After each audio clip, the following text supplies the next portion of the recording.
श्रीमदाचार्य चरणकमलेभ्यो नमः।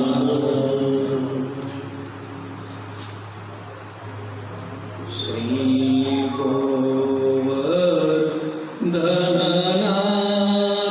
पादयुगलम्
गिरधारी यमुना जी की बलिहारी श्री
અત્રે ઉપસ્થિત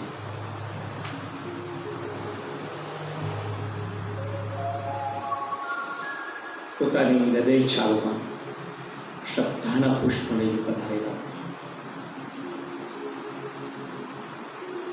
દ્વારકાવાસી બનેલા તમામ વૈષ્ણવને વ્યાસપીઠના જય શ્રી કૃષ્ણ. જય શ્રી કૃષ્ણ. એકસ્માત પરમ કિંચિત મહાશુદ્ધ્યન વિદ્યતે. શ્રીમદ ભાગવત જેવું મનને શુદ્ધ કરાવે છે, જેટલું મનને શુદ્ધ કરાવે છે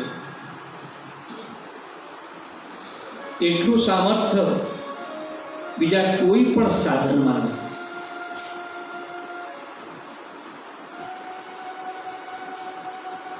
મનને શુદ્ધ કરવાનું પરમ સાધન કોઈ હોય તો તે શ્રીમદ ભાગવત છે.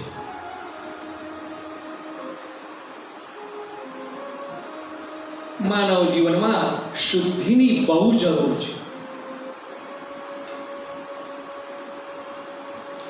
તેમાં પણ મનની શુદ્ધિની વિશેષ જરૂર છે. કારણ મન એવ મનુષ્યાણામ બંધન મોક્ષ કારણ. મનુષ્યના બંધનનું કોઈ કારણ હોય તો તે મન છે. મનુષ્યના ઉદ્ધાર માટેનું, મોક્ષણ માટેનું કોઈ જો કારણ હોય તો તે મન છે. મનુષ્ય મનથી જ બંધાય છે. મનુષ્ય મનથી જ પોતાનો ઉદ્ધાર કરી શકે છે. અને એટલા જ માટે શાસ્ત્રોએ મનની શુદ્ધિ એના ઉપર બહુ જ ભાર આપ્યો છે. મનુષ્ય જીવન શરીરથી નથી જીવાતું, મનુષ્ય જીવન મનથી જીવાય છે.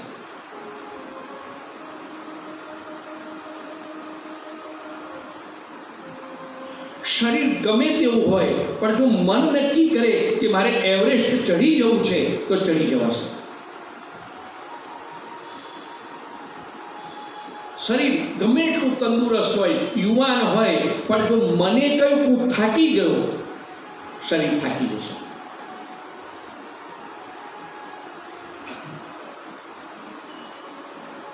બધો જ આધાર મારા અને તમારા મન ઉપર છે.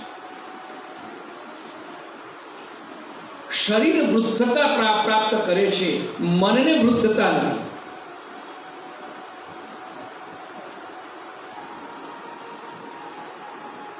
અને આધ્યાત્મિક જીવનમાં પણ જો મુક્તિ પ્રાપ્ત કરવી હોય, મોક્ષ પ્રાપ્ત કરવો હોય, ગતિ પ્રાપ્ત કરવી હોય, તો મન દ્વારા જ ગતિ મેળવાય છે અને મન દ્વારા અધોગતિ પણ મેળવાય છે. મને એવં મનુષ્યાનામ બંધન મોક્ષ કારણો. મનથી જ બંધન છે, એ જ મનથી મુક્તિ છે. કેવી રીતે? તો તાળું હોય, તાળાની ચાવી. એવું કોઈ જગ્યાએ તાળું છે ખરું કે તાળાને વાંચવા માટેની જુદી ચાવી અને એને ખોલવા માટેની જુદી ચાવી? એવું છે કોઈ તાળું? જે ચાવીથી તાળું વખાય છે એ જ ચાવીથી તાળું ખુલે છે.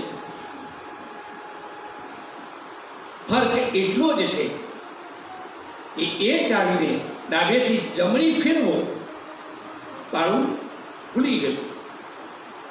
આ જ મનને પરમેશ્વરમાં લઈ જાઓ તો મોક્ષ એને એ જ ચાવીને જમણેથી ડાબી ખોલો વાળો એટલે બંધન. એ જ મનને સંસારમાં લઈ જાઓ તો બંધન. મનથી જ સંસાર બંધાય છે, મનથી જ સંસારમાંથી મુક્તિ પ્રાપ્ત.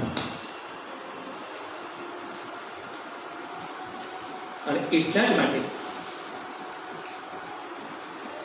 મનની શુદ્ધિ બહુ જરૂર છે. આજે શુદ્ધિ ઘટી છે.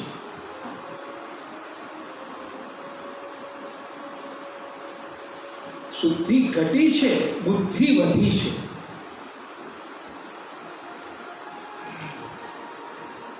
શુદ્ધિ વગરની બુદ્ધિ એ સમાજ માટે મોટો ખતરો છે.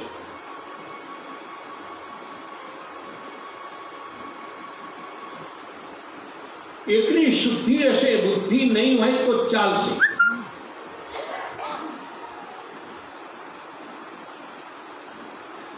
પરંતુ શુદ્ધિ નહીં હોય, એકલી બુદ્ધિ મને તમને પતનના માર્ગે લઈ જશે. કાલે જ આપણે ચર્ચા કરી.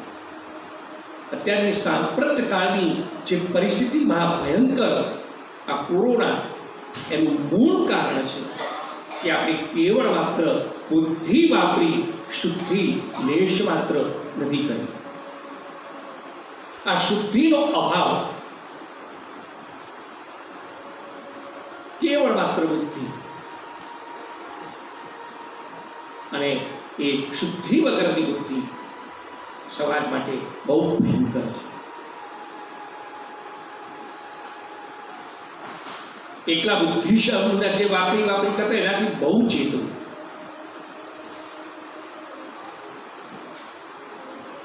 હા, શુદ્ધિ એ હોય અને એની સાથે બુદ્ધિ રાખે, બહુ બરાબર છે, સારું છે, અભિનંદનીય છે, વંદનીય છે. પરંતુ શુદ્ધિ વગરની બુદ્ધિ એ પતનના માર્ગે લઈ જાય છે.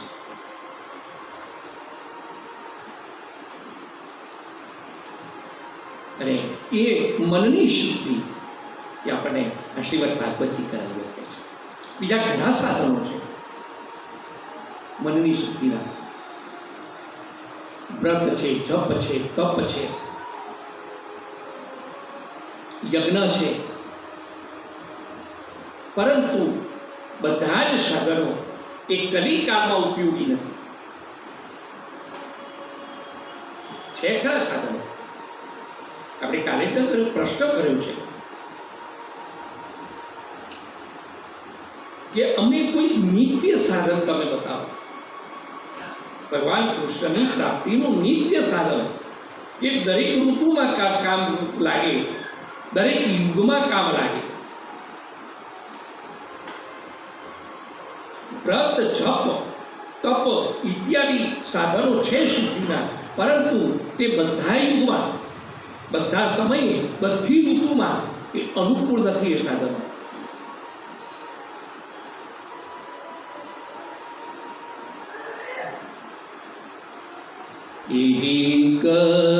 કલિકાલ ન સાધન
સાધનો ઘણા છે.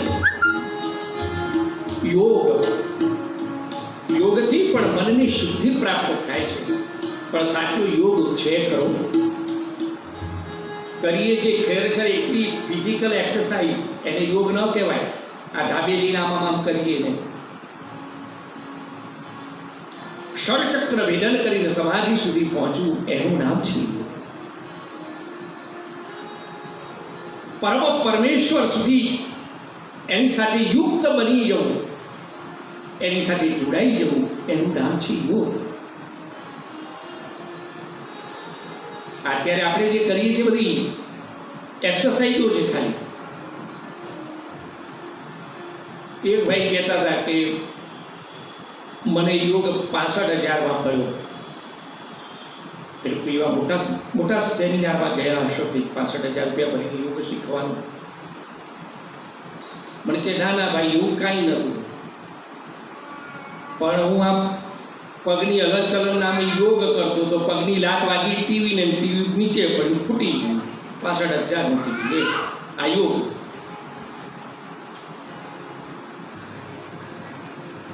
આને યોગ કહેવાય. યજ્ઞ યજ્ઞ થાય છે યજ્ઞ, પણ જે એ યજ્ઞમાં દ્રવ્ય શુદ્ધિ હોવી જોઈએ, યજ્ઞમાં યજમાન શુદ્ધિ હોવી જોઈએ, યજ્ઞમાં આચાર્ય શુદ્ધિ, બ્રાહ્મણ શુદ્ધિ જોઈએ એવી કલિકાલમાં નથી મળતી. બ્રાહ્મણના દીકરાઓ બધી જ ગોઠવણ સુંદર રીતે શૃંગાર કરી, સુંદર રીતે રંગોળીઓ કરી અને તૈયાર થયા હોય અને યજમાનને કહે કે પાટલે બેસો, તો યજમાન કહે કે ઘરવાળા આવે છે, ક્યાં ગયા છે? બ્યુટી પાર્લરમાં. લે, આ યજ્ઞ કરવાનું છે. યજ્ઞ ઇત્યાદિ કર્મમાં, પૂજા ઇત્યાદિ કર્મમાં સારા થઈને બેસવાનું છે, શુદ્ધ થઈને બેસવાનું છે.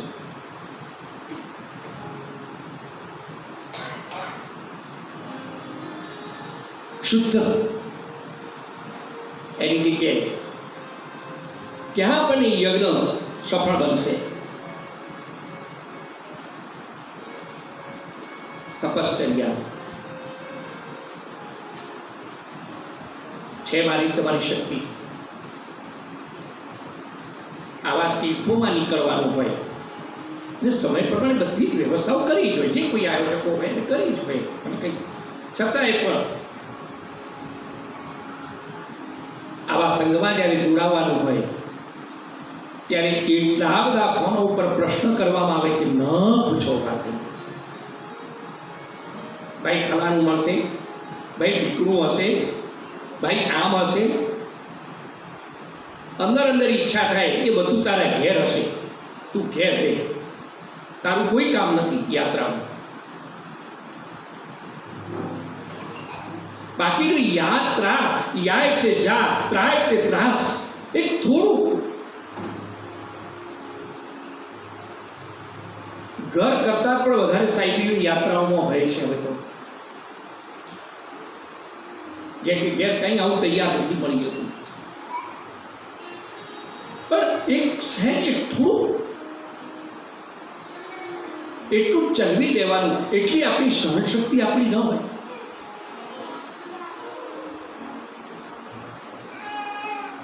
અને એમાં જ્યારે આયોજનો કરી ત્યારે પૈસા ભર્યા હોય ત્યાં તો જાણ કે પૈસા ભરીને ખરીદી લીધા હોય ને.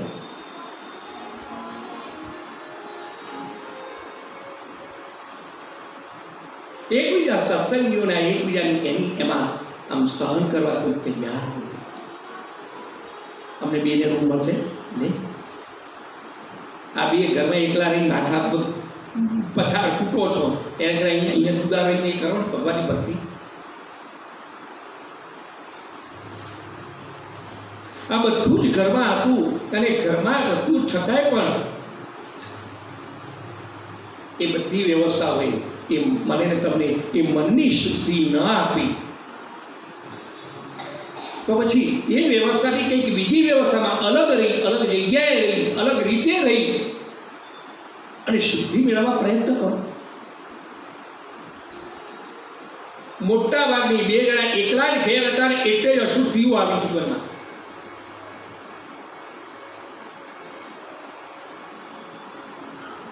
ઘરના મા બાપે જોઈએ નહીં એ મોટો કંઈક નાના ત્યો જતા રહેતો હારા, નાના કંઈક મોટા ત્યો જતા રહેતો હારા. આ બે ઋતુ હતી, આ ઘરમાં વડીલો હતા તો શુદ્ધિ રહેતી હતી. આ બધી જ કુમારીઓ આ એકલા રહેવામાં થઈ છે. વડીલો ઘરમાં હોય સંયમ રહેતા હતા. વડીલો ઘરમાં હોય સંસ્કાર રહેતા હતા. આજે વડીલો ઘરમાં નથી કે દીકરાઓ શું કરે, એકલા મોબાઈલો લઈ નામક કરે, શું કરે, કોણ એમને વાર્તાઓ કહે છે, કોણ એમને ભગવત ચર્ચાઓ કરે એમની સાથે.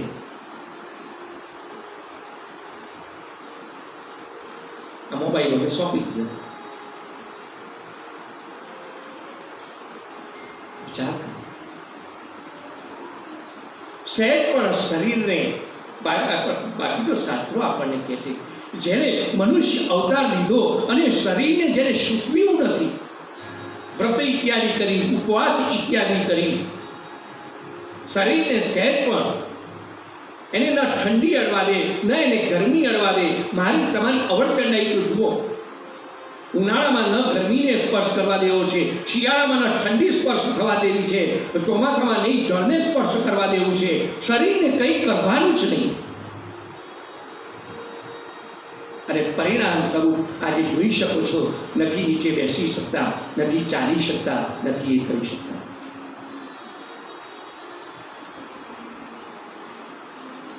અરે એ ઠંડી ગુલાબી ઠંડી શિયાળાની સ્પર્શ થવા દો.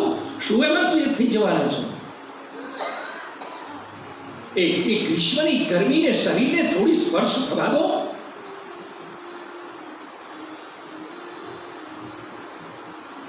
ચોમાસાનો વરસાદ આવતો હોય અને એ વરસાદમાં કોઈક વાર એની ધારાઓ થતી હોય ને, એ ધારાના તો અભિષેકો કહેવાય. એ ઇન્દ્ર રાજા અભિષેકો કરે, એ મસ્તક ઉપરથી એને પલળો તો ખરા કોઈક વાર. એ વર્ષામાં જે કંઈ દોષો હશે મારા ને તમારા, એ બધા દોષો નિર્મૂલન થઈ જશે.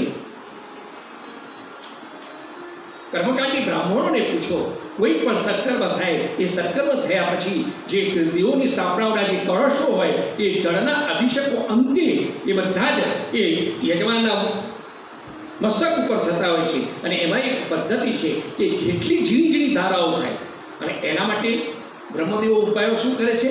ચાળણી લે, ચાળણીમાં જળ નાખે, અને ચાળણીના જે બિંદુઓ હોય એના પરથી સહસ્ત્ર ધારાઓ થાય, અને એનાથી મારા અને તમારા પુરુષ નિર્મૂલન થતા હોય છે.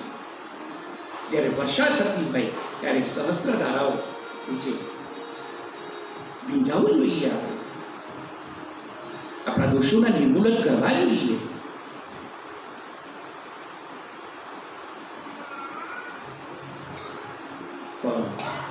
શિયાળામાં કોઈ પણ વાત કરીએ ને, એ બાપ ઠંડી એવી છે, લે શિયાળામાં ઠંડી હોય નહીં હોય તો શું હશે?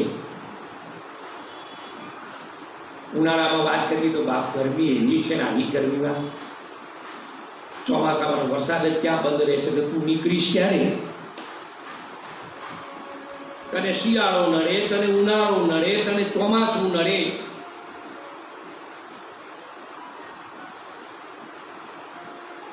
એના કરતા તું બધાને નડે છે.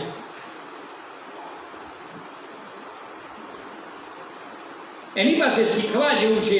ઉનાળો ઉનાળાનું કામ કરે છે, શિયાળો શિયાળાનું કામ કરે છે, ચોમાસું ચોમાસાનું કામ કરે છે. હે માનવ, તું માનવનું કામ કર.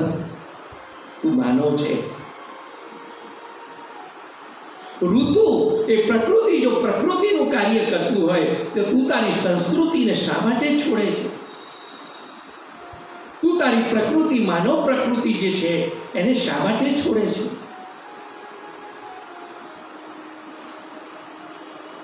નહીં પણ જરાય પણ શરીરને ખાઈ ન થવું જોઈએ. શું યાત્રાઓ કરવાના?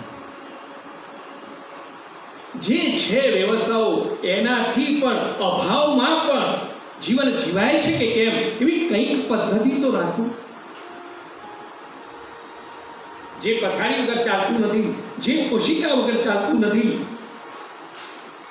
એના વગર થોડાક દિવસ તો પદ્ધતિ પાડો. આ યાત્રાઓને એ હેતુ છે. બાકી તો ઘરનો બળ્યો વનમાં ગયો ને વનમાં લાગી લાય, ત્યાં પણ એનું એ જો કરવું છે તેના કરતા ઘરમાં સારા છે. હા, ચોક્કસ એટલી આપણે તપાસ કરી કે વ્યવસ્થા હોવી જોઈએ. સગવડ નહીં હોય તો ચાલશે, વ્યવસ્થા છે. પાણી પીવા જોઈએ, પાણી છે. સુવા માટે જોઈશે, પથારી છે. વ્યવસ્થા જોઈએ, વ્યવસ્થાની પૂછા કરીએ, વ્યવસ્થા સુધી જોઈએ.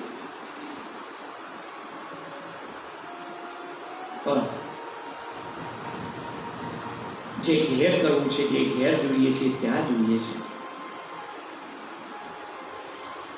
એનાથી બને શું શું?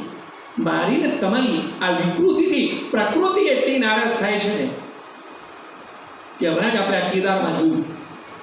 આપણને ઘણું દુઃખ છે, જે વિનાશ સર્જાયો એનું ઘણું દુઃખ છે આપણને. આ એ અત્યારે જે આપણે સાંપ્રત કાળમાં જે આટલા મોડા બંધ કરી કરીને આપણે ફરીએ છીએ એનું ઘણું દુઃખ છે. આપણી યોગ્યતા આવી ન હોવી જોઈએ મનુષ્ય તરીકેની, પરંતુ આ બધી જ પ્રકૃતિને એ દૂષિત મેં તમે કરી છે.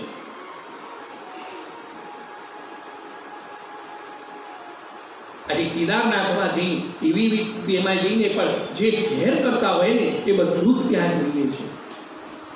અને ત્યાં થયું છે, અને એના માટે એ પ્રકૃતિ નારાજ થઈ છે અને પ્રકૃતિએ વિનાશ મળ્યો છે.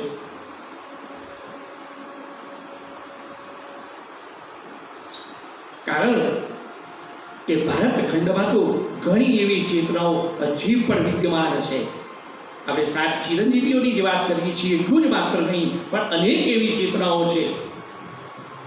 પરમાત્માઓ જે છે એ બધી જે ચેતનાઓ હજી પણ ભારત ખંડની અંદર છે, વિદ્યમાન છે. અને આપણે સંસારની વાતાવરણ હોઈએ તો ત્યાંથી એ લોકો કંઈક આગળ ઊંચે જતા રહે, હરિદ્વાર જેવામાં જતા રહે, ઋષિકેશ જેવામાં જતા રહે. પણ આપણે ત્યાં ગયા એટલે ત્યાંથી થોડા આગળ જાય, કેદારમાં જતા રહે, બદ્રીમાં જતા રહે. આપણે પાછા ત્યાં એનું એ કરવા, પછી એ લોકો ત્યાંથી આગળ જઈને જાય ક્યાં? એ ક્યાં જાય? કેટલે જાય? તમે કોક આગા જાઓ, કેટલે આગા જાય? પછી બધા સહન ન કરે. એકાદ જણ હોય ને, આ કેદારમાં ફૂંકવાની છે કોકડી, કોઈ એવી પરમ ચેતનાની, બીજું કાંઈ જ નથી. બાકી કેદારના મંદિરને કાંઈ આંચ નથી આવ્યું, અને બીજું બધું કાઢવું, બધું એમ સાફ કરી નાખ્યું. દુઃખ છે આપણે જે કહીએ છીએ, આ ન થવું જોઈએ. પણ આ બધા જ પરિણામો મારી તમારી વિકૃતિના છે.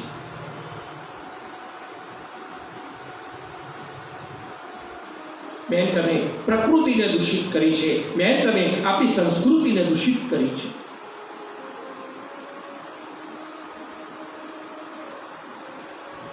અને એના માટે આ શુદ્ધિની જરૂર છે. એટલે કલિકાળમાં તપશ્ચર્યા પણ આપણે કંઈ ન કરી શકીએ, કશું ના કરી શકીએ. કોઈ એવા સત્સંગમાં એમાં અડધો 5 કલાક આગળ પાછું થાય તો એ બી આપણે સહન નથી કરી શકીએ. વ્રતો તો ક્યાંથી કરી શકીએ, બાકી તો ઉપવાસો કરવા જોઈએ, વ્રતો કરવા જોઈએ.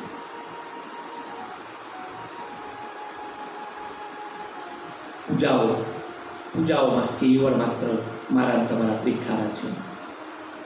આ શ્રાવણ મહિનાની પૂજામાં, શ્રાવણ મહિનામાં એવી ભક્તિ આડો હાડ લાગે છે લોકોને, ના પૂછવું. પછી 12 મહિના પાછી અપરી કાર્તિક મહિનો આવ્યો એટલે પાછી થોડી દેખાય, પછી અપરી. શ્રાવણ મહિનામાં પૂજાઓ કરતા હોય, અમે તો આમ કરીએ છીએ, અમે તો તેમ કરીએ છીએ, અમે પત્તર કરીએ છીએ, અમે તો જટાઓ ચડાવીએ છીએ, અમે એ કરીએ છીએ. આ બધા જ શિવની પૂજામાં દ્રવ્ય તું લાવે છે. બહુ અભિનંદન તને વંદન. પણ એ શિવની પૂજા કરતા પહેલો જ શિવપુરાણમાં સિદ્ધાંત લખ્યો છે, શિવની પૂજા એને જ સાર્થક બનશે કે જેના જીવનમાં સત્ય હશે. ભગવાન શિવ કહે છે, હું સત્ય સ્વરૂપ છું. જ્યાં સુધી જીવનમાં સત્ય નહીં હોય ત્યાં સુધી ભગવાન ભોળોનાથ એ ક્યારે પણ નહીં, જે ગમે એવા પદાર્થો એને ચડાવો, એને પ્રિય છે સત્ય. છે એ પદાર્થ મારી તમારી પાસે, તો પૂજાઓ સાર્થક બને. પૂજા કેવળ 1600 ઉપચાર કદાચ કરતા હોય, 1000 વાર અસત્ય ઉપચાર કરતા હો, એ ક્યાં શિવ રીઝવાનો છે? આ બધા સાધનો છે શિવના, પણ કલિકાલમાં કલિકાલના સાધન દૂજા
કેશવ કીર્તના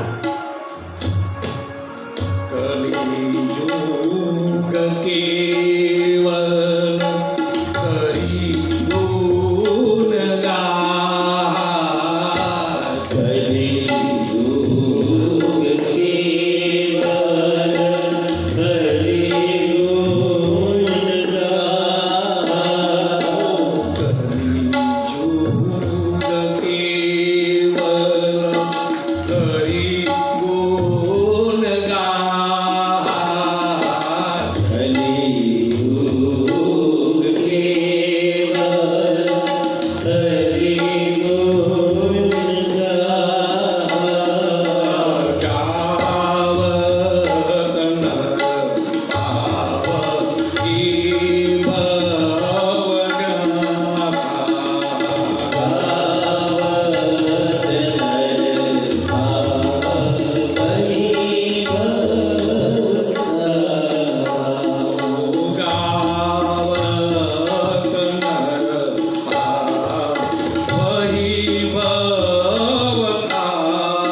કળિયુગની અંદર આ બધા જ સાધનો છે પણ એટલા અસરકારક નથી અને એટલા જ માટે કળિયુગ એ કેવલ નામ આધાર ભગવાનનું નામ સ્મરણ એ જ કળિયુગમાં આધાર છે અને એટલા જ માટે શ્રીમદ ભાગવતજી જેવું અને જેટલું મનને શુદ્ધ કરાવે છે એવા સામર્થ્ય બીજા કોઈ સાધનમાં ભક્તિ દેવી પધાર્યા છે. ભક્તિ દેવી પધાર્યા એટલે પાછળ વનમાળી પણ આવ્યા છે. શરદ કુમારો ની પાસે કથા સાંભળી નારદજી પ્રસન્ન થયા છે. પ્રશ્ન કરે છે કે આ શ્રીમદ ભાગવતજીનું મહાત્મ્ય તો તમે આવું બધું કહો છો, પણ કોણ કોણ આનાથી શુદ્ધ થયું? કોનો કોનો શ્રીમદ ભાગવતજીનો ઉદ્ધાર કર્યો? ત્યારે કુમારો કહે છે, શરદ કુમારો, કે કોઈ પણ એવો પાપી હોય, પંચ ઉગ્ર પાપ કર્યા હોય, સત્ય રહિત હોય, માતા પિતાને દૂષણ લગાડ્યું હોય, કૃષ્ણથી વ્યાકુળ હોય, આશ્રમ ધર્મથી ભ્રષ્ટ હોય, દંભી હોય, મત્સ્યવાળો હોય, હિંસક હોય, આવા 5 પ્રકારના ઉગ્ર પાપ કરે તો પણ એ શ્રીમદ ભાગવતજી આવા પાપીઓનો પણ ઉદ્ધાર કરે છે. સત્ય રહિત એના જેવું મોટું પાપ નથી. અસત્યનું સમન પાતક પૂજા. સત્ય સમાન ન ધર્મ ન દૂજા, અસત્ય સમાન ન પાતક પૂજા. અસત્ય જેવો પાપનો કોઈ ઢગલો નથી અને સત્ય સમાન બીજો કોઈ ધર્મ નથી. માતા પિતાને દૂષણ લગાડ્યા હોય, સંતાનોને કેટલા લાડથી, કેટલા મનોરથથી આજે મોટા કરતા હોય, પોતાની પાસે શક્તિ ન હોય તો પણ શક્તિ બહારના ગજા બહારની એ વ્યવસ્થાઓ લઈ અને એ દીકરાઓને દીકરીઓને મા બાપ મોટા કરે અને એ દીકરાઓ મોટા થઈ, એ દીકરીઓ મોટી થઈ અને મા બાપને કહે કે તમને હવે સમજણ ન પડે, એમને દૂષણ લાગે એવા કાર્યો કરે. વિચાર આનાથી જગતમાં બીજું કોઈ મોટું પાપ નથી.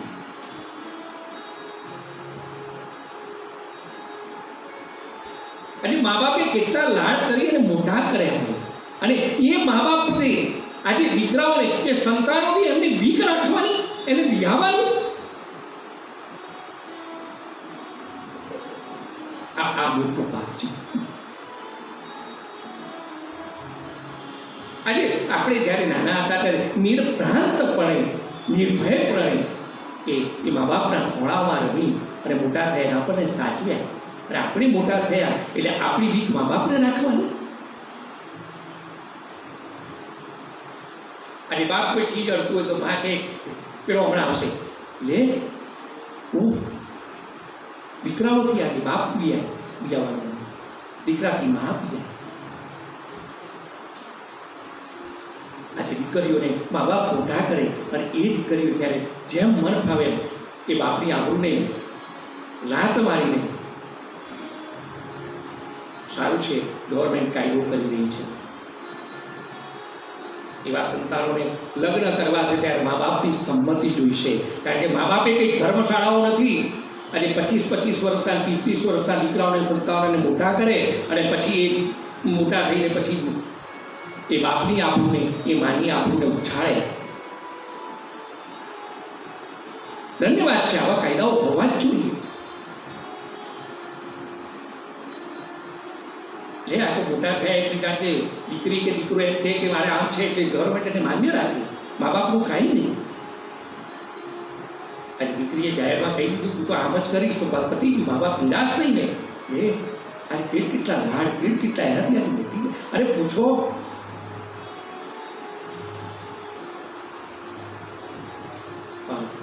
આ બહુ મોટું પાપ છે. બતાવે છે જીવન તાત્પર્ય કે માતા પિતાને દૂષણ લગાડ્યા હોય, સમાજમાં નીચા જોતા કર્યા હોય, એવા મોટા મોટા પાપો પણ શ્રીમદ ભાગવતજી શુદ્ધ કરાવે છે. નારદજીએ કહ્યું કે આવી વાતો તમે એકલી કરો ને એ અમને કંઈ નથી, કોઈ દ્રષ્ટાંત આપો તો ખબર પડે. દ્રષ્ટાંત વગર સિદ્ધાંત મનમાં ઉતરતો. સિદ્ધાંતો બરાબર છે, બહુ સારા છે, પણ દ્રષ્ટાંત આપો. ત્યારે કહે છે એક શુદ્ધ આત્મદેવ નામનો બ્રાહ્મણ છે, એને ધુંધુલી નામની પત્ની છે. બ્રાહ્મણ છે પણ બહુ ધનવાન છે, સંપત્તિવાન છે.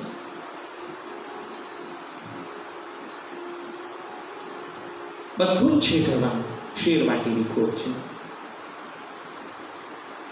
એની પત્ની ધુંધુલી છે. આ એ પણ મહાપ્રભુજી બતાવે છે એનો પ્રભાવ, પણ એ પણ આપણે જોઈએ. આત્મદેવ બ્રાહ્મણ છે. આત્મદેવ એટલે આત્મા. એની પત્ની ધુંધુલી, એની જાણવા જેવી છે પાછી. હા છે, આવી ધુંધુલીઓ તો ઘણી સમાજમાં પણ છે. જોજો આમાં આપણે એટલું સાચવવું, સમાજમાં જે હોય આપણે એમાં નથી આવતા, એટલું જાણી લો કે આમાં બધું જ લખ્યું છે. ધુંધુલી સ્મૃતા, કહું એના લક્ષણો. સ્વવાક્ય સ્થાપિતા.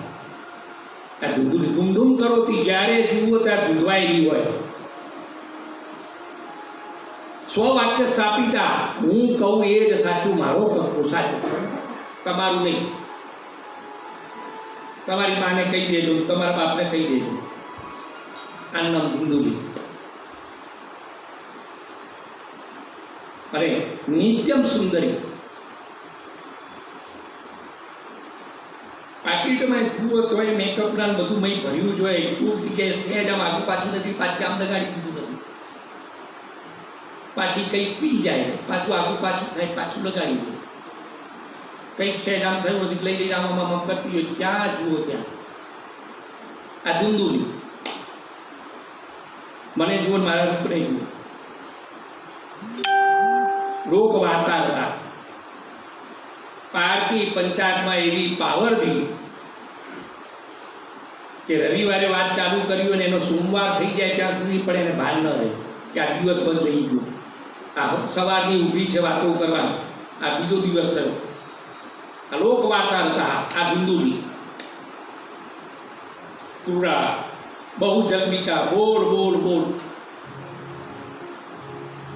હું તો કેટલું સંભાળું, તમને સંભાળું, તમારા છોકરાને સંભાળું, તમારા મા બાપને સંભાળું, મારે કેટલું સંભાળવાનું, કિલો ફેંકતાની જીભ સંભાળ, બસ બાકી બધું થઈ જશે. આ દુંદુ જગપીકા બોલ બોલ બોલ આખો દિવસ. મહાપ્રભુજી બતાવે છે કે આ દુંદુલી બીજી કઈ નહીં, બુદ્ધિ.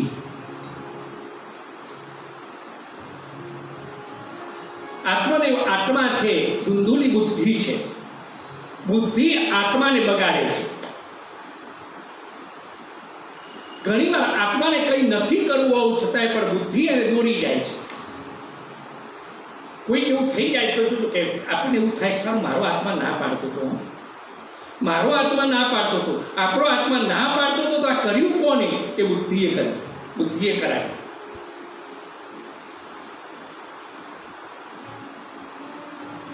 નિસંતાન છે અને એટલા જ માટે આ બ્રાહ્મણદેવને એમ થયું છે કે આ જીવને જીવીને કરવું છે શું, અને એટલા જ માટે આત્મહત્યા કરવા જાય છે. આત્મહત્યા કરતો તે એક સંત જોઈ ગયા યોગી, અને એ સંતે એને પકડ્યો કે ભાઈ ક્યાં? કે ના બસ મને મરવા દો. અરે આવો બડી વાત મનુષ્ય તનુ પાવા, સુર દુર્લભ સદન ગ્રંથઈ ગાવા. આવો સુંદર મનુષ્ય અવતાર મળ્યો છે, એમાંય દ્વિજ ધર્મ પાવા, બ્રાહ્મણનો અવતાર મળ્યો છે, તું આત્મહત્યા કરવા જાય છે. વારંવાર બ્રાહ્મણનું ખોળ્યું, વારંવાર મનુષ્યનો અવતાર નથી મળતો. મરવાનું કોઈ કારણ? તો કે મારે સંતાન નથી. એટલું જ માત્ર નહીં, એટલો બધો અભાગ્યો છું કે મારા આંગણામાં જે વૃક્ષ છે ને, એ વૃક્ષને પણ ફળ નથી આવતા. મારી ગાય છે ને, એ ગાય પણ ક્યારેય પણ વસુતી નથી, વિયાતી નથી.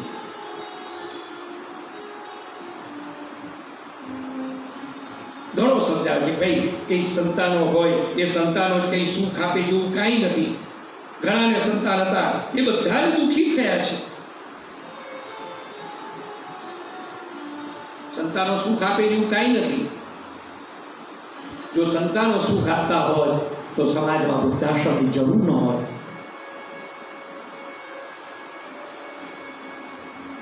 આજે સંસારમાં અને સમાજમાં વૃદ્ધાશ્રમો ખુલ્લા ફાલ્યા છે. અરે આપણા દીકરાનું ઘર એવા નામ આપી આપીને મનને વાળે છે.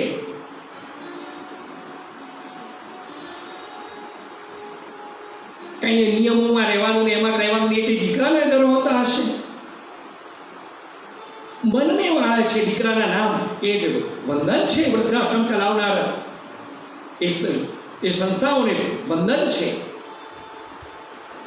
પણ સમાજની કરુણતા છે. સમાજને વૃદ્ધાશ્રમની જરૂરત શા માટે પડે?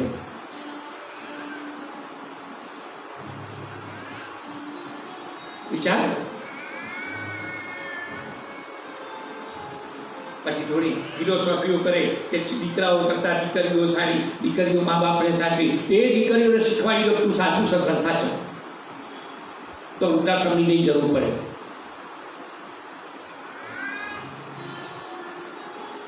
બે સાચું જ છે. દીકરીઓને જ આપણે સંસ્કાર આપો ને એને મા બાપને સાચવવા કેમ આપવું પડે? એ પણ વિકૃતિ છે. પરણાયેલી દીકરી, કન્યાદાન લીધેલી દીકરી એ મા બાપને જો સાચવવા આવતી હોય, એને એ ભાવ થતો હોય, તો એને બતાવો તારા સાચા મા બાપ સાસુ ને સસરા છે, એને સાચવો. તારે અહીં આવવાની કોઈ જરૂર નથી. મને સાચવનાર ભાઈ ભાભી છે.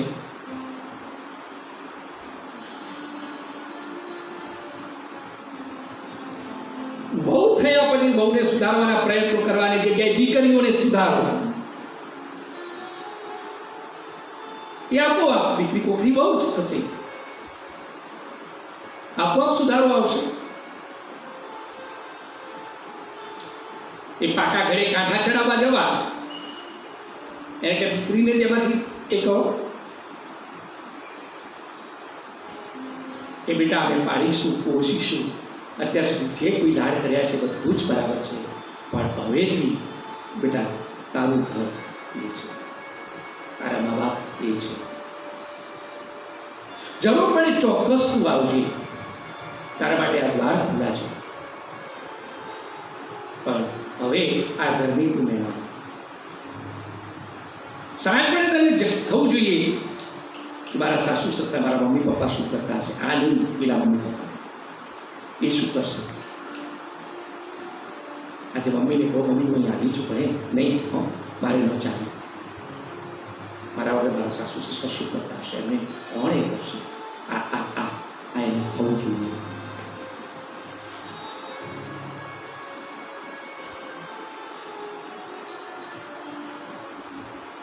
સંતાનો જે સુખ આપે છે એવું ખાઈ નથી, સમજતા નથી. છતાંય આત્મદેવ બ્રાહ્મણ કહે છે કે નહીં, તમે મને સંતાન આપી શકો એવું તમારી ભાઈ કંઈ હોય નહીં, ચમત્કાર તો મને કહો, નહીં તો હું મરું, મને મરવા દો. એ સત્ય એક ફળ આવ્યું છે. અને તસ્યાગ્રહમ સમાલોક્યમ ફલમેકમ સદત્તવા ઇદમ ભક્ષે પ્રત્યાત્વમ તત પુત્રો ભવિષ્યતિ. લે તું આ ફળ તારી સ્ત્રીને ખવડાવજે, એનાથી તને સંતાન થશે. અને આવ્યા છે પત્ન્યા પાણો ફલમ દત્વા સ્વયં આતસ્તુ પુત્રજી. ફળ આવી દિલ્હીને આપી, લે તું આ ફળ ખાજે, એનાથી આપણા સંતાન થશે.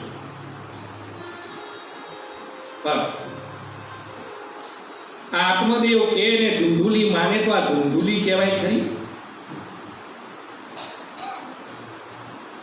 ફળ લઈને કેટલાય કુતર્ક કરે છે, મારે આ ફળ નથી ખાવું, કારણ ફળ ખાઈશ તો બેગીરી થઈશ, આ પેટમાં ભાર લઈને મારે ફરવું પડશે, મારે નથી ફરવું.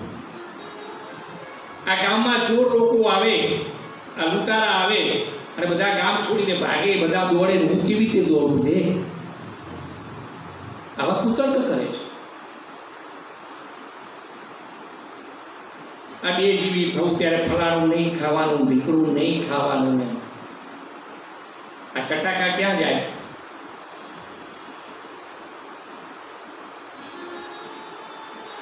વિચાર તો કરો. સગર્ભ અવસ્થામાં જે ખાઓ છો, પીવો છો, એ પ્રકારેના સંસ્કાર એક ગર્ભમાં થાય છે. જેવું વાંચો છો, જેવું સાંભળો છો. બાકી આ પાણીપુરી, પાવભાજી ને પીઝા ના જેને ચટાકા કર્યા હોય એને શું? આમ ઝૂંપડામાં રહેતું હોય, એ ગરીબનું છોકરું હોય, અંગ પર કદાચ પૂરા વસ્ત્ર ન હોય, પણ છતાં એ ઝૂંપડાની બહાર આવો ભુવનજાનો ભાગ જેવું લાગતા, કારણ કે વાઘનું બચ્ચું હોય એવું લાગે. અને આપણે તો 80-80 લાખના બધા બંગલાઓ પણ એની બહાર ઉભું હોય પેલા ગલુડિયા જેવું લાગે.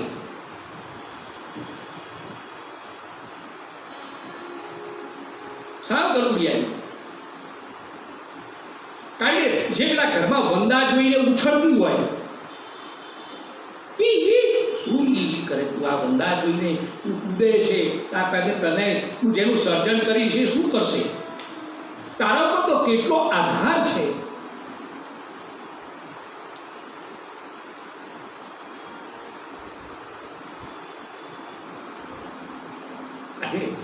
ગર્ભાવસ્થાની એની તો કેટલી એ છે. જેવું વિચારીશ, જેવું ખાઈશ, જેવું પીશ, એ બધી ગર્ભાવસ્થામાં એની અસરો થશે. તું જેવું વાંચીશ, જેવા સંસ્કારો આપીશ,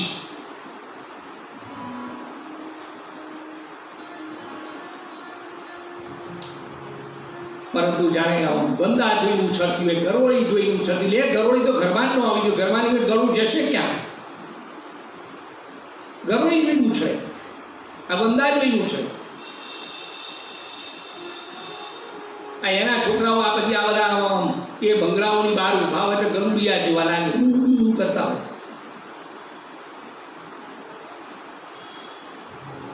બાકી તો જે આવતા ને કેમ આ ભમાઉંગે,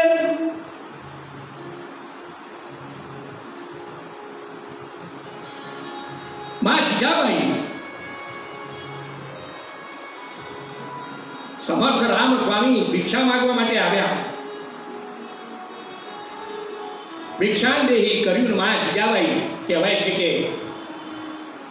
ભિક્ષા માંગવા આપવા માટે આમ આવે છે અને ત્યાં દર્દ આંખમાં આંસુ છે અને એ ભિક્ષા લેતા લેતા समर्थ रामदास कहे छे मैया तेरी आंखों में आंसू कि हाँ कुछ कारण तो होगा रे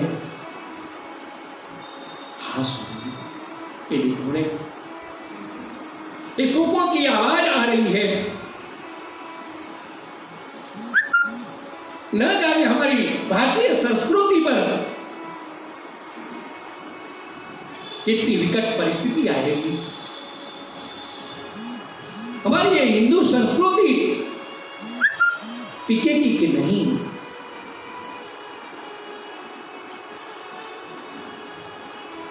અને ત્યાં સમર્થ રામ સ્વામીને થઈ ગયું જગતને આવી માવતરની જરૂર છે બેટા લે આ રામાયણ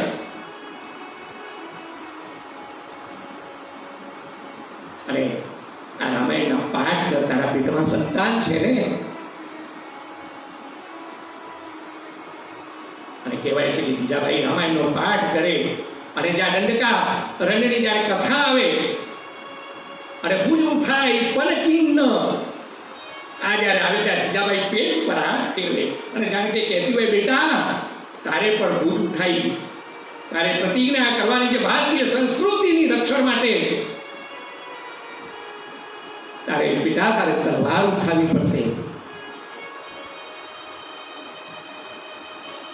એ આભમાં ઉગેલ ચાંદલો ને જીજાબાઈ ને આવ્યા બાળ રે જીજાબાઈ ને આવ્યા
જેવો જન્મ લે એવો તરત જ તલવારો તારે લેવાની છે પેટમાં પોડી સાંભળેલી બાળે રામ લક્ષ્મણની વાત રે બાળે રામ લક્ષ્મણની વાત પેટમાં પોડી સાંભળેલી બાળે રામ લક્ષ્મણની વાત રે બાળે રામ લક્ષ્મણની વાત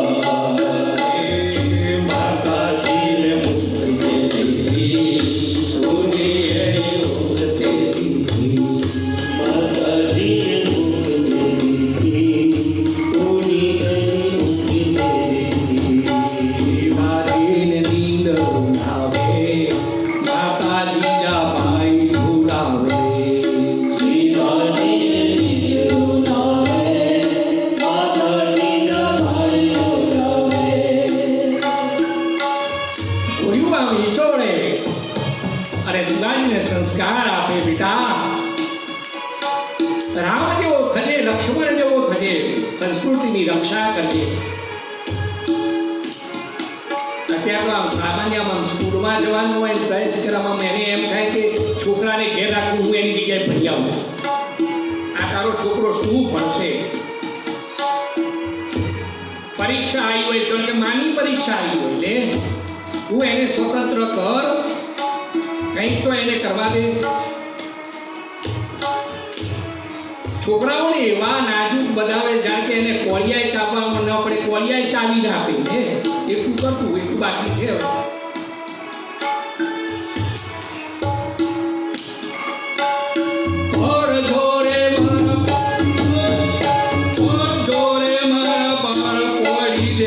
પેટ ભરીને આદરે શિવા, પેટ ભરીને ઓહો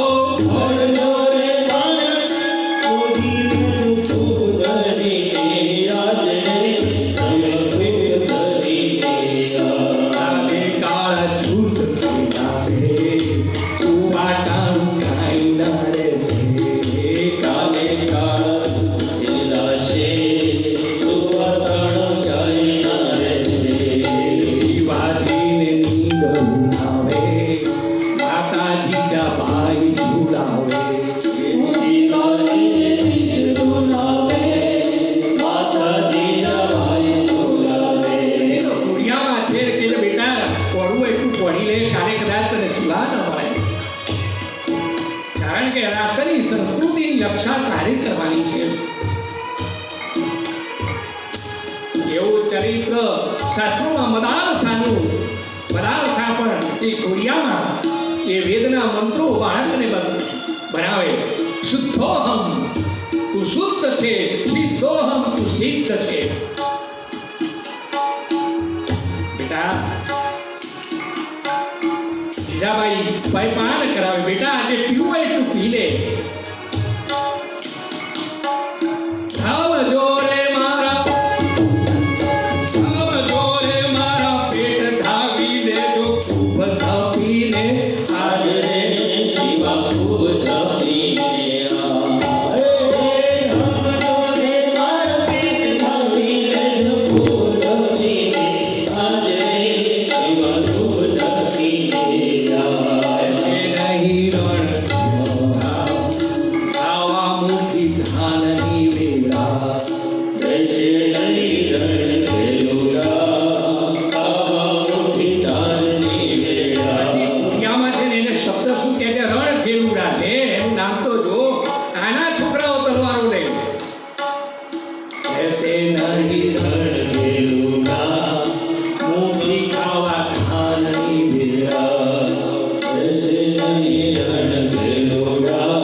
શિવાજીને ઊંઘાડે છે કે જગાડે છે?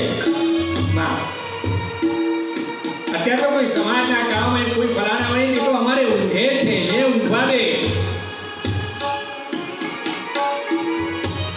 અને 11 વાગ્યા સુધી તો ઉઠે નહીં.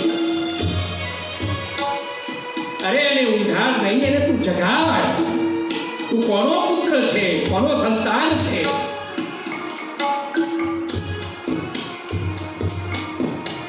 બેટા રમવું હોય તું રમી લે, તારે વિરમવા મળે.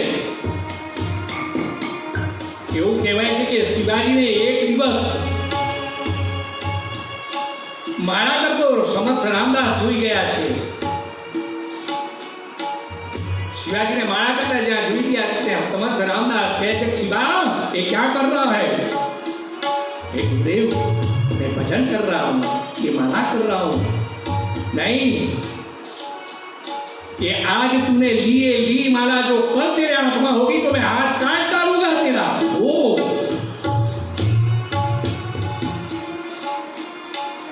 ये माला करने वाले हो, उसको माला करने दो. तेरे हाथ में माला नहीं होनी चाहिए तो क्या होनी चाहिए? शमशेर होनी चाहिए. शिवा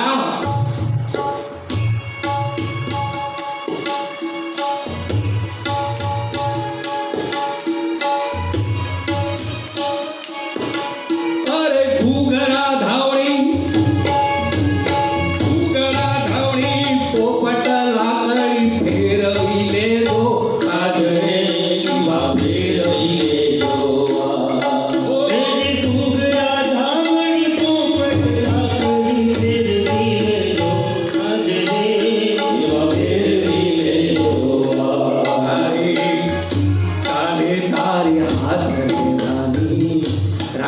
મોર ભવાની તેજી તારે હાથ લેવાની રાતે મોર ભવાની શિવાજીને નીર ઉનાવે માતા જીજાબાઈ ઉનાવે શિવાજીએ નીરો નાવે માતા જીજાબાઈ જોલાવે રાણા પ્રતાપ એ મીરાબાઈના કુળમાં થાય અને રાણા પ્રતાપે એક દિવસ હઠ લીધી છે કે મારે મોટી માને મળવું છે. કીર્તનિયાઓને જોયા છે રાણા પ્રતાપે મારે કીર્તન કરવા છે, મારે ભજન કરવા છે અને મેં સાંભળ્યું છે કે મોટી માં બહુ સરસ ભજન કરે છે મીરા અને મારે મોટી માને મળવું છે. હઠ લીધી છે અને કહેવાય છે કે રાણા પ્રતાપને મીરાબાઈની પાસે લઈ ગયા અને મીરાબાઈને કહ્યું કે આ હઠ લીધી છે એને અને તમારી પાસે એને ભજનો કરવા છે. મીરાબાઈને બહુ આનંદ થયો કે મારા ઘરમાં કોઈ ભજન કરે બધું સારું છે, પણ અત્યારે યુગ પ્રમાણે સમય પ્રમાણે આ રજપૂતના દીકરાઓ જો ભજનો કરશે ને તો સંસ્કૃતિની રક્ષા કોણ કરશે?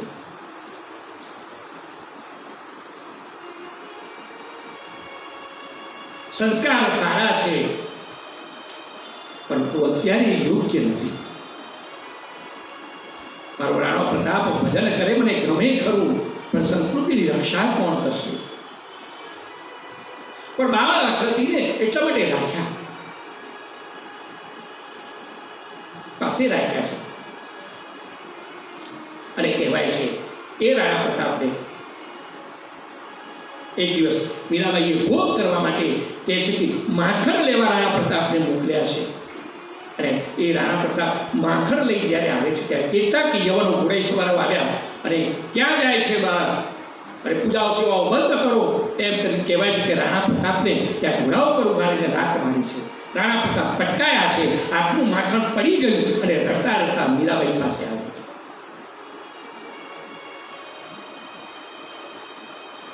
મીરાબાઈ કે શું થયું?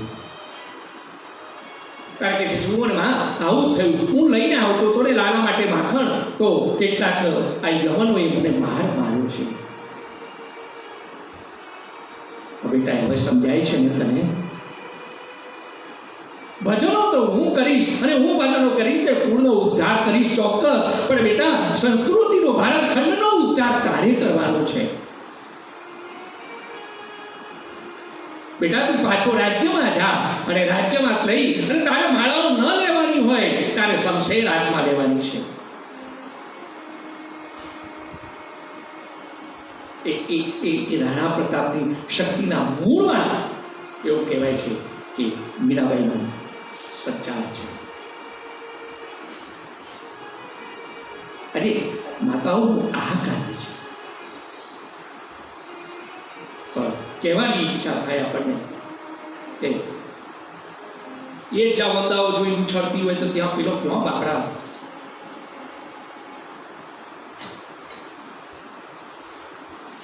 ભારતીય સંસ્કૃતિ ધરોહર છે,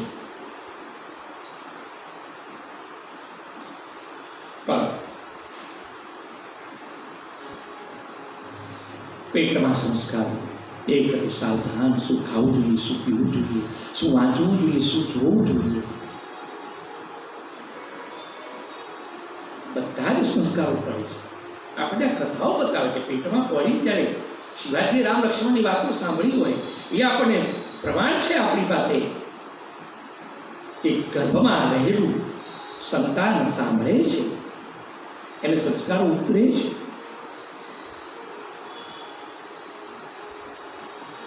આ કે છે કુંદુરું કહે છે કે આપણે એવી કોઈ પરોજનમાં પડવું નથી, આ ફલાણું ખાવું ન ખાવું ને આ ચટાકા જતા રહે, ચટાકા કર્યા પછી ચાલે નહીં. અનેક કુતર્કો કરી કરતી હતી ત્યારે એવી ઘટના બની કે એની બહેન આવી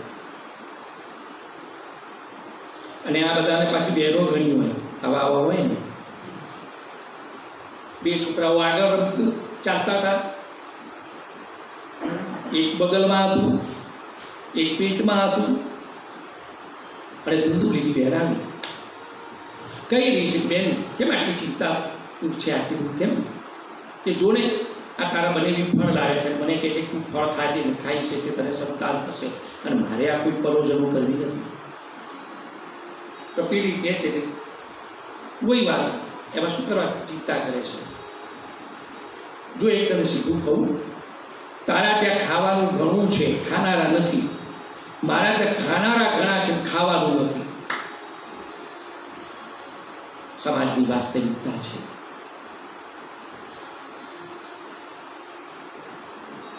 જ્યાં જ્યાં ખાનારા ઘણા છે ત્યાં ખાવાનું નથી, ખાવાનું જ્યાં ઘણું છે ત્યાં ખાનારા નથી. બે વર્ગમાં સમાજ વહેંચાયેલો છે. એક સમાજ છે ભૂખ લાગશે તો શું કરીશું, અને બીજો સમાજ છે શું કરીએ ને ભૂખ લાગે. ભૂખ જ લાગતી નથી. એક સમાજની ચિંતા છે કે ભૂખ લાગશે તો શું કરીશું, ક્યાં જઈશું, અને એક સમાજ છે કે ભૂખ લાગે એના માટે શું કરવું. કારણ ગાડીએથી પેઢીમાં, પેઢીમાંથી ગાડીમાં શેઠિયો ફરતો હોય, પેઢીમાં ગાદલા ઉપર ગાડી ઉપર બેસી રહેવાનું. આ ક્યાં પચે બધું? એને પચતું જ નથી. કારણ કે મહેનતો ગઈ. બાકી તો હળ લઈને જાય, આખું ખેતર ખેડે, નામ કેટલી મહેનતો કરતા કે બપોરના 12 વાગે ભતવારી ભાતું લઈને જાય, બસે બસે ના 2 રોટલા કર્યા હોય, બસે બસે ના, અને બને એવા ફૂલેલા હોય, ઘી ભરપૂર પધરાયું હોય, ગોળ નાખ્યો હોય, અને તેથી તમે ગોળ જે હરવાનું ઘી એને ગળ્યું પેલા બાપડાને.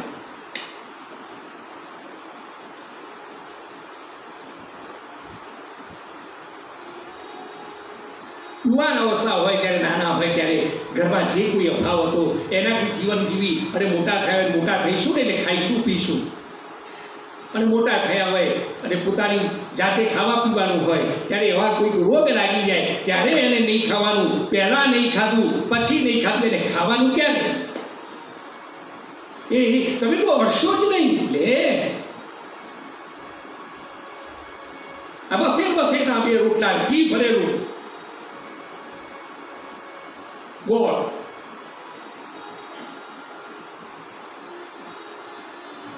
ખેતરમાં કૂતરો રાખ્યો હોય ને એના માટે પાછો નોખો રોટલો હોય, કટકો ટાળો હોય, એ કૂતરાને નાખવાનો. કારણ પેલામાંથી કટકોય નહીં. કારણ બસે બસેના 2 રોટલા તો પેલાને જોઈએ અમારે. બસેરના 2 રોટલામાં કટકી બચતી નથી, અને પેલા શેઠિયાની ભાંદમાં 2 રોટલી પચતી નથી. આ સમાજની વાસ્તવિકતા છે. પેલાને 2 રોટલી ખાતો હોય તો પચે નહીં, અને પેલો બસે બસેના 2 રોટલા ખાય, કટકી બચે નહીં. એમાં આ કહે છે કે મારે ખાવાનું ખાધા રાખના છે, ખાવાનું નથી. એમ કરી બધી જગ્યાએ યુક્તિ કરી છે. મારા પેટમાં જે સંતાન છે ને એ હું તને આપી દઈશ, અને તું ગોળ કરજે મને સગર પાસે એવો, અને પછી મારા સંતાન થશે ત્યાં તને આપી દઈશ, તું મને એના બદલામાં તને આપી દેજે. આ બંને જણાએ યુક્તિ કરી. આ સંગ દોષ બુદ્ધિનો કર્યા ચાલ સગર્ભા રહેવાના, અને સમય ગયો એટલે સંતાન આપ્યું. અને કુંડલીએ કહ્યું પોતાના પતિને મારે સંતાન થયું, આત્મદેવ નહીં, આત્મદેવ થોડો એને માની લીધું. બુદ્ધિનું કહ્યું આત્મા માની લે છે. અને કહે છે કે એનું નામ ભૂતભૂતાની પાડ્યું છે. પણ પેલું ફળ જે સંતનું હતું એ સંતનું ફળ ગાયને ખવડાવ્યું. સંતની શક્તિ વિફળ બને નહીં, એ પણ ફલિત થઈ, અને ગાયે પણ એક સુંદર બાળકને જન્મ આપ્યો છે. પરંતુ ગૌના મુખે જન્મ લીધો એટલે ગાય જેવા છે, અને એને જોતા ગોકર્ણ એવું ના પડ્યું. બોલીએ ગોકર્ણ મહારાજ.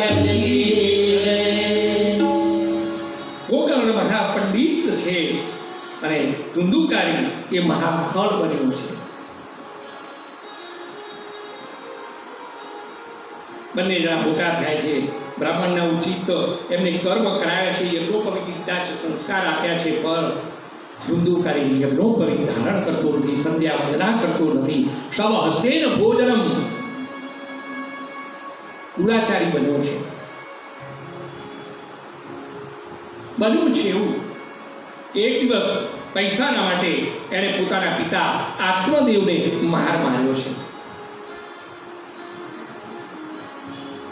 અને આત્મદેવને માર માર્યો અને આત્મદેવ રડે છે. ત્યાં ગોકર્ણ મહારાજ આવે છે. કેમ પિતાજી રડો છો? તો કે જોને આ તારા ભાઈએ મને માર્યો. મને શું ખબર કે આ સંતાનો આવા દુઃખ દેતા હશે. આવે સમજાયું. પેલા સંન્યાસી સમજાવીને બાપડા એ થઈ ગયા કે સંતાનો સુખ નથી આપતા, રહેવા દો રહેવા દો. આવે ખબર પડે છે સંસાર અસાર છે, સંસારમાં કોઈ કોઈનું નથી. આ ભજનોમાં ઊંચા થઈ ગાતા હોય એ કોઈ કોઈનું નથી, પણ એનો અર્થ એ વખત ન સમજાય.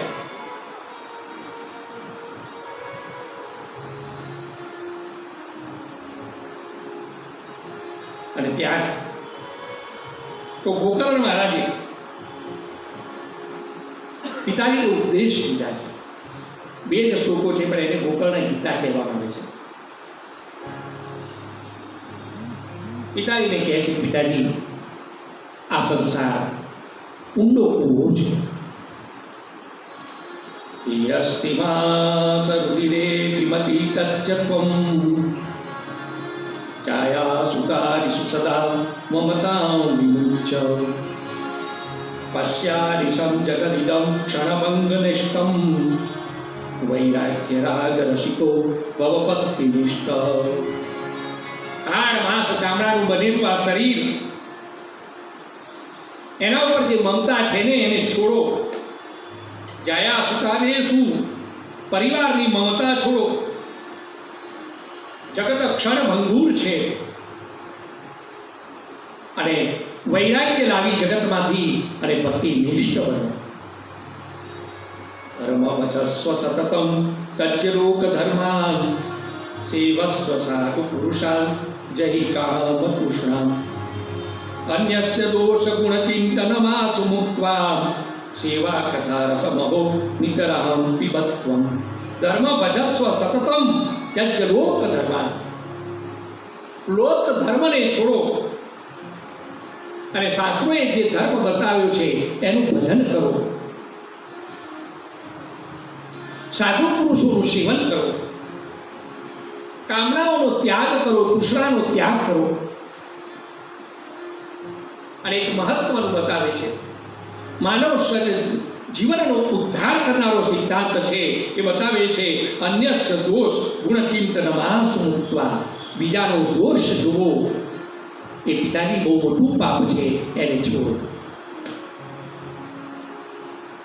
દોષ જો જોવા હોય તો આપણા જુઓ. બીજાના દોષ ન જોવા એ મોટો દોષ છે. દોષોના ભરેલા આપણે છીએ, જગત નથી. પણ આપણને પરાયા ચિત્રો જોવાની બહુ આદત છે.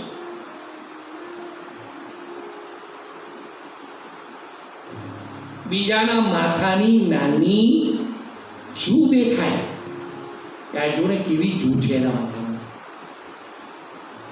પણ આપણા શરીર ઉપર ફરતા મોટા માકડો નથી દેખાતા.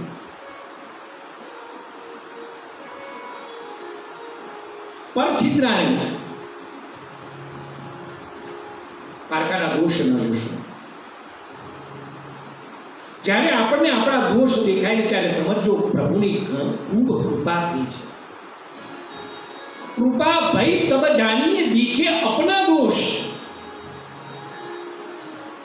પ્રભુની કૃપા થઈ ત્યારે જાણજો કે જ્યારે આપણને આપણા દોષ દેખાવા લાગે તો ભગવાનની બહુ કરુણા છે. દીખે અપના દોષ. અને કહી રહ્યા છે કે જાઓ વનમાં જાઓ, ભગવાનનું ભજન કરો.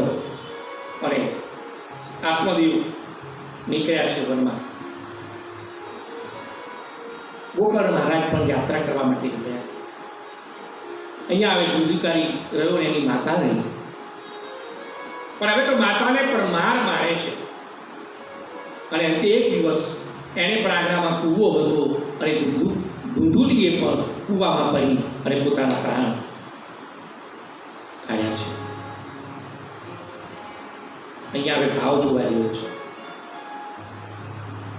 આત્મદેવ એટલે આત્મા, ધુંધુલી એટલે બુદ્ધિ.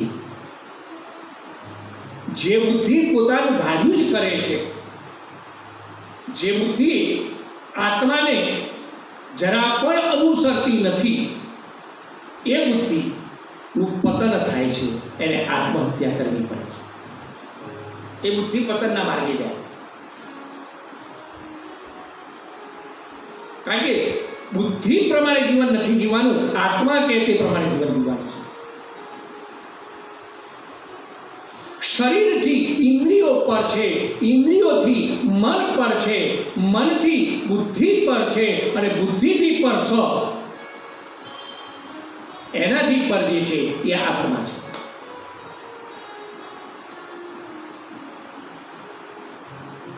એટલે આત્મા કે તે પ્રમાણે મને કરવું જોઈએ, બુદ્ધિએ કરવું જોઈએ. બુદ્ધિ કે એ આત્માએ કહેલું, બુદ્ધિ એ ઇન્દ્રિયોને કે અને એ પ્રકારે ઇન્દ્રિયોએ કરવું જોઈએ.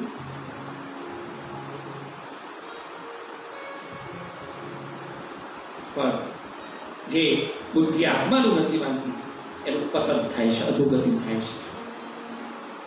હવે તો સ્વચ્છંદી બન્યો, એકલો જ ગયો અને એટલા જ માટે કહેવાય છે કે 5 ગણિકાઓને લાવ્યો છે.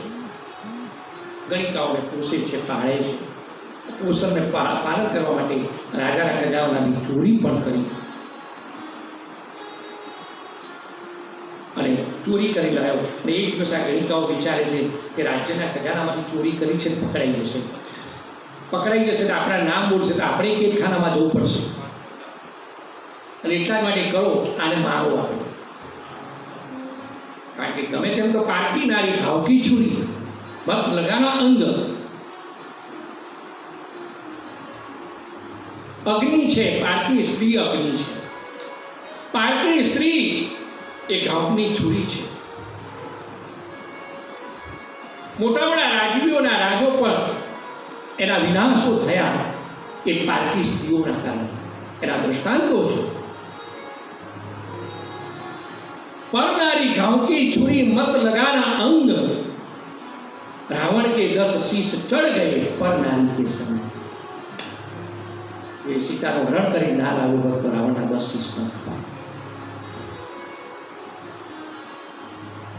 ए रावण रोड़ाई गयो पर नारी थी. इंद्र ने पर शाप थयो ए अहल्या में लोभायो पर नारी. चंद्र ने रोग थयो पर नारी. कोई थई नहीं ने थाशे नहीं. बधी भेगी थी एने मारवाना प्रयत्न कर्या. एटलो बधो दूषित हतो अने એટલા માટે મરતો નથી. તેના મુખમાં અંગારા નાખ્યા ગરમ ગરમ. એના પ્રાણ લીધા. એટલું જ માત્ર નહીં, ગરબા ખાડો કરી એને દાટી અને પલાયન થઈ. ગોકર્ણ મહારાજ યાત્રા કરીને પોતાના નિવાસ સ્થાને આવ્યા છે અને ત્યાં જોયું છે કે રાત્રિએ સૂતા હતા ત્યાં બન્યું એવું કે એ જે ઢોળિયામાં સૂતા હતા એની ચારે બાજુ કોઈક સ્વરૂપ ફરી રહ્યું છે. જુદા જુદા સ્વરૂપો લે છે, જુદા જુદા અવાજો કરે છે. કૌતુક લાગ્યું. હાથમાં જલાંજલિ લઈને જળ છાંટ્યું, જે હોય પ્રગટ થાય.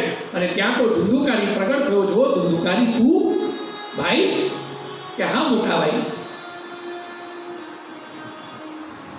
મને પ્રેત યોની થઈ છે.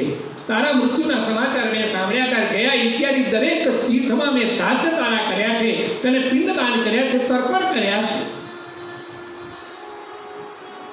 અને ત્યાં તો આ ધુંધુકારી કહી રહ્યો છે કે ભાઈ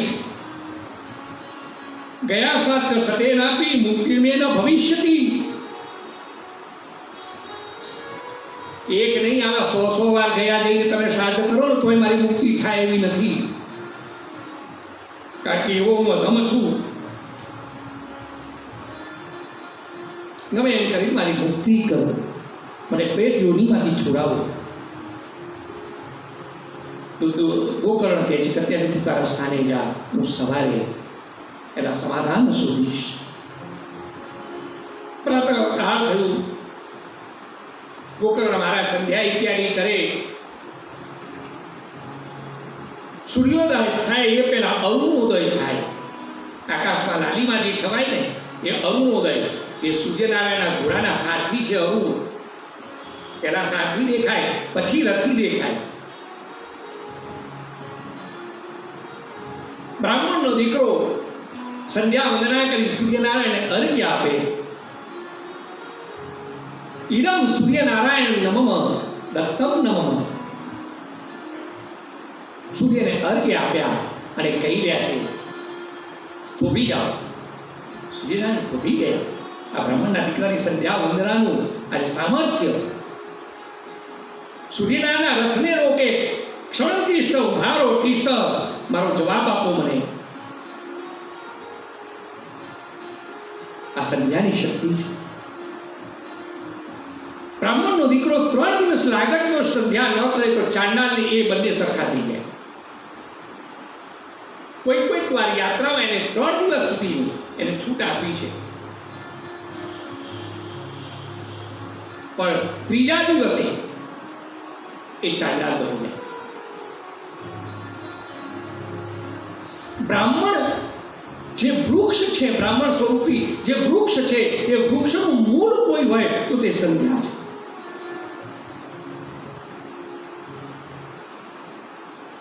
અને એટલા જ માટે મૂળને હંમેશા સિંચવા જોઈએ. મૂળમાં જેટલું જળ રેડાય એટલું જ વૃક્ષ પૂરું ખાલે.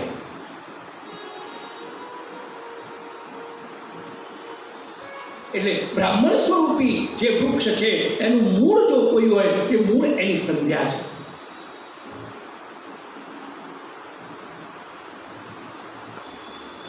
તુભ્યં નમો જગત સાક્ષી બ્રૂહિ મે મુક્તિ હેતુકમ તદશ્રુત્વા દુરિતં સૂર્ય સ્ફુટમિત્યપ્યભાસત. હે જગતના સાક્ષી સૂર્યનારાયણ,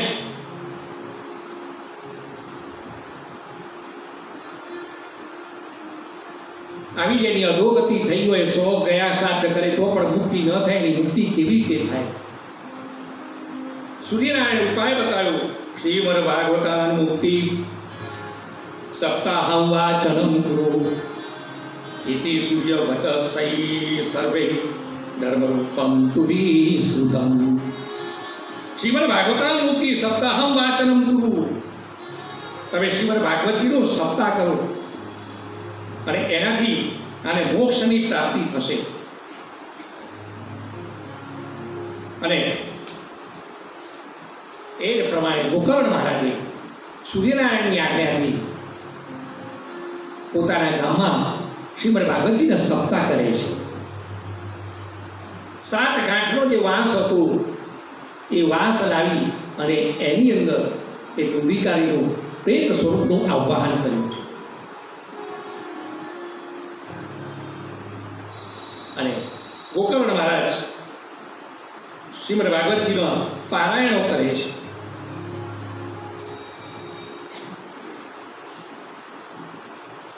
અને પારાયણ કરતા કરતા કહેવાય છે કે પહેલા દિવસે પહેલી ગાંઠ ફાટે છે, બીજા દિવસે બીજી ગાંઠ, ત્રીજા દિવસે ત્રીજી, ચોથા દિવસે ચોથી, એમ કરતા કરતા 7મા દિવસે 7મી ગાંઠ ફાટી અને એમાંથી પ્રેમ યોનિવાળો ધુંધુકારી એ દિવ્ય સ્વરૂપ લઈ અને પ્રગટ થયો. જય જયકાર કરે બોલીએ ભાગવત ભગવાન કી. ધન્ય ભાગવતી વાર્તા પ્રેત પીડા વિનાશિની સપ્તાહોપી તથા ધન્યમ કૃષ્ણ લોક ફલપ્રદ. આ ભાગવતી વાર્તાને ધન્ય છે. પ્રેત પીડાને પણ એ છોડાવે છે એમાંથી. કેવળ માત્ર સપ્તાહ શ્રવણથી કંપતે સર્વ પાપાની સપ્તાહ સ્મરણે સ્થિતે. મનુષ્યના પાપો કંપે છે કે આ ભાગવતજી સાંભળશે અને મારો વિનાશ થશે, અને એટલા જ માટે શ્રીમદ ભાગવતજી સાંભળવા જવા દેવા માટે પાપો આપણને રોકે છે કે નથી જવું.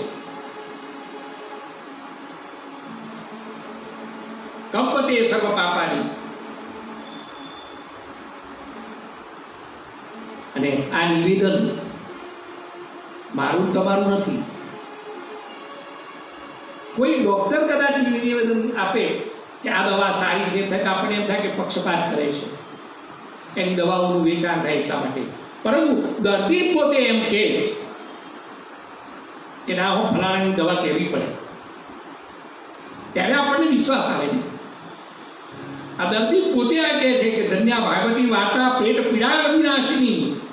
ધુંધુકારી પોતે કહે છે. એનો મોક્ષ થયો છે. એટલું જ માત્ર નહીં, લેવા માટે એને વિમાન આવ્યું.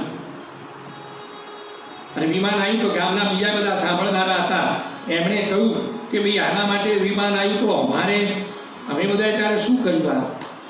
કેવળ માત્ર તાળીઓ જ પાડી